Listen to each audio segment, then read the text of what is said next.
이 불굴대를 조금 더 위쪽으로 올려주는 이런 지압법. 하루에 그냥 간단히 몇 분 정도만 이렇게 해주셔도 조금 예방이 됩니다.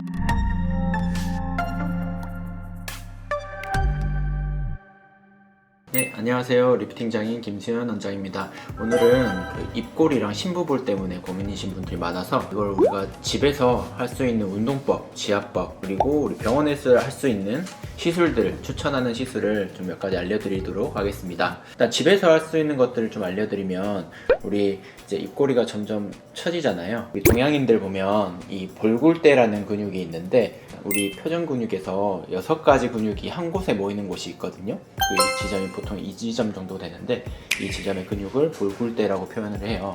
서양인들 보면 이 볼굴대가 대부분 좀 위에 올라와 있고, 동양인들은 살짝 아래에 있어요. 그래서 좀 아래쪽으로 이렇게 처지는 경향이 좀 있거든요. 그래서 이 볼굴대를 조금 더 위쪽으로 올려주는 이런 지압법, 이런 것들을 좀 해주면 이 입꼬리랑 심부볼이 위로 올라가는 효과를 보게 됩니다. 1번, 2번, 3번이 있죠. 우리 입꼬리가 1번, 그리고 입꼬리 내림근이 2번, 그리고 입꼬리를 올리는 근육이 3번이라고 본다면, 입꼬리를 올리는 근육을 강화시키고 2번 내리는 근육을 약화시키는 게 이제 전반적으로 끌어올려지는 그런 방향이겠죠. 그래서 오늘 설명해드릴 방법들은 이 3번의 방향을 강화시키고 2번의 방향을 약화시키는 방법들을 좀 말씀드리려고 합니다. 일단은 첫 번째, 집에서 할 수 있는 간단한 방법이 있어요. 입꼬리 그리고 심부볼을 올리는 것들인데요. 제일 간단한 방법이 한 가지 있습니다. 첫 번째, 제일 쉬운 방법, 계속 웃으시면 돼요. 웃으면 이게 쭉 올라가죠. 잘 안 웃으시는 분들, 우울한 일이 많으신 분들은 보통 축 처져 있죠. 그렇다 보니까 입꼬리가 내려오고 심부볼이 아래로 떨어지게 됩니다. 그래서 계속 웃다 보면은 이게 위로 올라가요. 그래서 입꼬리도 올라가고 심부볼도 많이 좋아집니다. 제일 쉬운데 어려운 방법이죠. 두 번째는 이거예요. 볼굴대 있죠. 입꼬리 바로 한 1cm 바깥의 부분 정도에 있거든요. 이 지점을 위로 이렇게 지압하고 마사지를 해주는 겁니다. 하루에 그냥 간단히 몇 분 정도만 이렇게 해주셔도 약간 웃는 것 같은 느낌의 근육 방향이 느껴지시죠? 그래서 이렇게 지압을 좀 해주시면 심부볼이랑 입꼬리가 내려가는 게 조금 예방이 됩니다. 그래서 하루에 몇 분 정도 이렇게 좀 지압을 좀 해주세요. 그리고 우리나라 발음의 특성상 이게 잘 안 돼요. 그쵸? 우리나라의 단어들을 보면 이런 발음들이 별로 없어요. 대부분 그냥 여기서 끝나거든요. 근데 서양인들 발음 보면 쫙쫙 찢어지죠, 입도 많이 벌어지고. 그러다 보니까 입꼬리가 많이 올라가고 심부볼이 잘 안 생겨요. 그래서 우리 발음 연습, 예를 들어 개구리 뒷다리 이런 거 있죠. 뒷다리 하면 어때요? 뒷다리 할 때 쫙쫙 늘어나죠. 볼굴대가 옆으로 수축되고 위로 올라가는 이런 이제 발음을 통한 연습도 가능합니다. 그래서 개구리 뒷다리, 이걸 좀 많이 해주시고 많이 웃고 지압을 많이 해주시면 이게 많이 좀 처지지 않고 좀 올라갈 수 있는, 그런 집에서 할 수 있는 간단한 방법이 되겠습니다.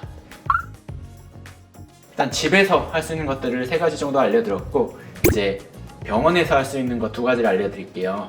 이제 제가 제일 많이 하는 리프팅이죠. 실리프팅으로 여기 3번 근육에 있는 올리는 근육을 당겨주는 거예요. 이렇게 당겨주다 보면 여기 있는 살들이 위로 올라가겠죠. 그래서 실리프팅으로 당겨주는 방법이 있고, 이제 두 번째로는 아까 말씀드린 입꼬리를 내리는 근육, 여기 입꼬리 내림근이 여기에 있거든요.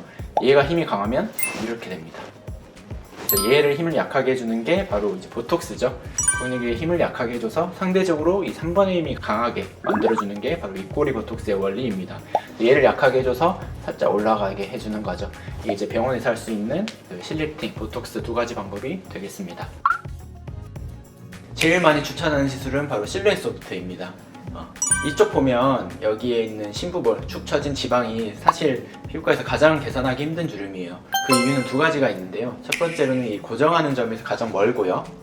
그리고 이쪽이 좀 당기더라도 많이 안 당겨지는 부위예요. 그래서 이 심부볼이 제일 좀 개선하기 힘든 부위인데, 이 부위는 이제 일반적인 실리프팅, 예를 들어 코고실 같은 거죠. 가시가 달린 실을 이런 식으로 넣는다고 치면 입가에 가시가 박힌 실이 이제 들어가게 되는 거예요.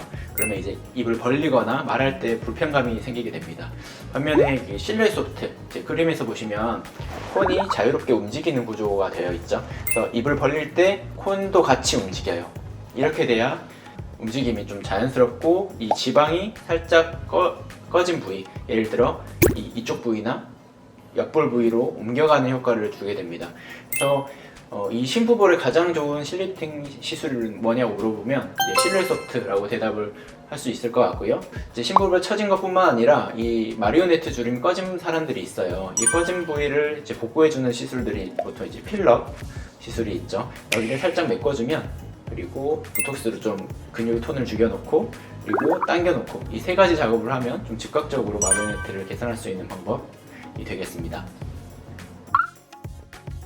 아무래도 울세라, 슈링크 이런 것들이 제일 나은데, 사실 이런 것들은 만족도가 그렇게 높진 않아요. 아무래도 걔들은 이제 살짝 부피를 좀 줄여주고 갸름하게 만들어주는 시술이고, 피부의 탄력을 개선시켜주는 시술이기 때문에 아무래도 실리프팅이나 이런 필러 즉각적인 이런 시술보다는 좀 효과가 떨어지게 됩니다. 가성비가 떨어질 수 있기 때문에 좀 고려를 해주시는 게 좋고, 완전 의미가 없진 않아요. 하면 좋긴 합니다. 신부볼이 고민이시라면 실루엣소프트랑 보톡스를 좀 추천드리고, 이제 오늘 제가 알려드린 그 지압법, 운동법, 바른법 이런 것들을 조금 평소에도 좀 신경 쓰신다면 입꼬리 처짐을 좀 예방할 수 있지 않을까 생각됩니다. 네, 지금까지 리프팅 장인 김수현이었습니다. 감사합니다.